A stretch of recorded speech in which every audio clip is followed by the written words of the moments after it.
Hello and welcome, I'm Liam the music reviewer. Will Toledo hates me like fucking nothing, what the fuck. And today we're going to be talking about the Courtney Barnett album, Tell Me How You Really Feel. Now Courtney Barnett is a bit of like a musical Michael Cera, like they kind of just like walked in one day and just blew up for justifiable reasons. Courtney Barnett's a very talented singer-songwriter, but I don't think even herself would have predicted how big she would have got after 2015. Sometimes I sit and think, and sometimes I just sit, which was one of my favourite albums of that year, even if people aren't too big on it. I will admit that the instrumentals on there aren't anything too rich, but just how she goes about narrating things, her lyrics, I've always been very fond of them, and since that drop she got award nominations, award wins, critical acclaim. She really just kind of blew up all of a sudden, and since then though she's still been a very humble person, but on this new album it seems like her whole thing was going to be focusing on this newfound fame, not so much in a My Beautiful Dark Twisted Fantasy sort of way, and more of a case of how it may be affecting her own mental health, how her mental health has always been.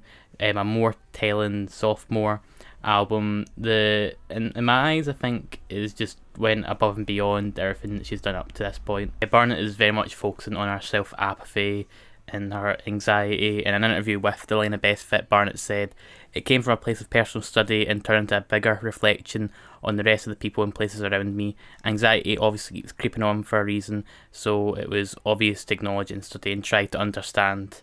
And the stage is pretty much set for this exploration. We get a lot of kind of mixed feelings with the first song, Hopefulness, which I keep stuttering whenever I try and say it, but which is very much just a clear amalgamation of being hopeful and hopeless.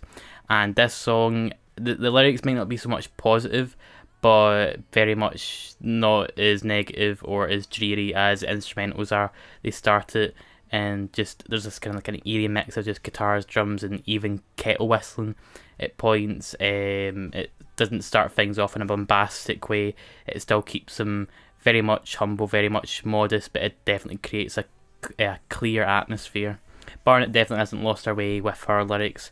She manages to keep things very simple, sometimes rambly, but they're always in a way that they're kind of specific to her, but aren't so specific that they can't be interpreted or relatable. Barnett sings about turning your broken heart into art and how it's okay to have a bad day, and this is very much kind of staple Barnett, where she's able to take these situations that can sometimes be specific to her, but manage to turn it in a way that can be kind of like relatable and expansive and just a lot more welcoming to other people. She never really like limits herself, and just always has a way of making these specific emotions just feel a lot more digestible. So one track in, I already feel like Barnett has just matured and evolved since her 2015 album.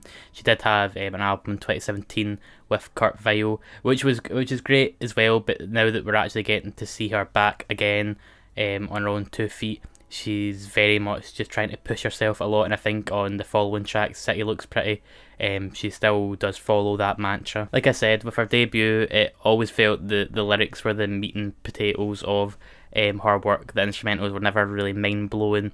They weren't bland by any means, but they very much were safe. And on Tell Me How You Really Feel, Barnett just seems to be wanting to take a more active role in it. She, for this song and just for the album in general, Barnett just started focusing on just every instrument involved. She learned the drums. She took more, like I say, an active role when it came to the bass and whatnot. And I think that's what makes the whole soundscape here feel a lot more just whole.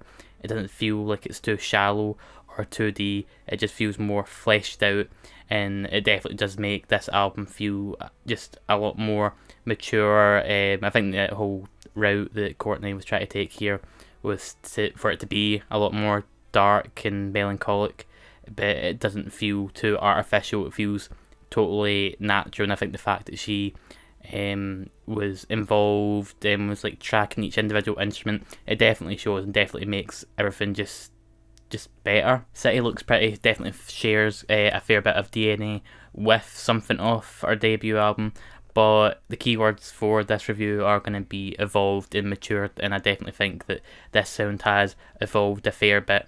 The whole indie rock sound that she's went for before always felt, like I say, kind of pretty, but here she's not afraid to like incorporate some more like dirty guitar work in a way that never feels like it's derailing the whole thing. She uses it all very aptly. Near the end of this song as well, after she like goes on about how she's kind of optimistic at the first verse and that, and then as it goes on, she just gets more frustrated by, she puts it, the animosity of other people in the city in general. She's always had a way of finding these events that happen to her and making sure that everyone can kind of empathise or sympathise with them to some extent. But as the song reaches the end, it's just this hazy conclusion that definitely doesn't feel like anything that she's done before, and it's done in such a way that doesn't feel like it's too safe. It just all ties into it expertly. These songs just feel like they're just more layered, that they've got more going on, and they're not just like cookie cutter indie rock songs anymore. And in no song is Barnett's own animosity and frustration more clear than on the first single, Nameless Faceless, which still remains to be one of the better cuts off this album. Barnett always has a very like chilled delivery, one where she always does feel laid back, but here she manages to keep that same delivery but still just deliver how just done, how angry she is.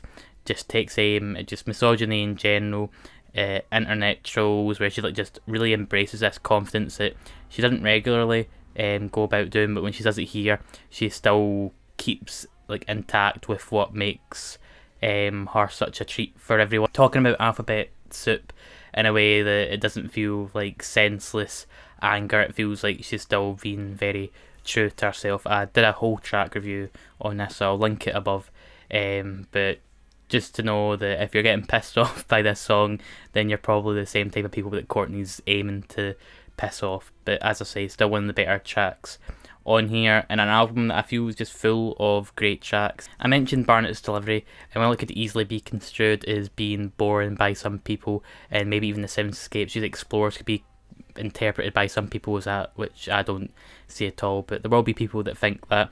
I think the whole kind of, like I say, chill delivery just feels very apt. It again still feels very genuine, but when she has to go for like some really like cynical wordings, she's still got the wit, she's still got that frustration, but she just does it in a more entertaining way, where she's just, like I say, just being very genuine, but being able to express these very real emotions. They're still impactful, especially when you consider that beforehand, being able to hit back at these kind of like critics or just people that are bringing her down wasn't something that she was overly fond of doing. And when she does go about doing it, she always does it in an entertaining way. The song "I'm Not Your Mother, I'm Not Your Bitch" is just a prime example of this. It's just such a compact track. I think it's just under 2 minutes, and it's, like I say, the prime example of where Barnett's bite is just as big as her bark.